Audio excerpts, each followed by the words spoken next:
Good morning guys. So tinanong ko yung alaga ko kung anong gusto niyang breakfast this morning, frozen waffles or pancakes. So sabi niya, yeah, I feel like pancake today. So ito na nga po. At madali lang naman yung paggawa nito dahil nga yung binibili niyang mix is just add water. So ito, napalit masyado yung kanyang kawali.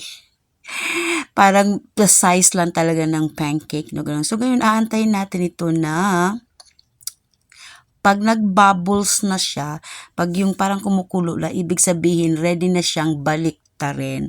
So kung minsan nasusobrahan din sa butter na nilalagyan ko. So ayan, tingnan natin. Whoops!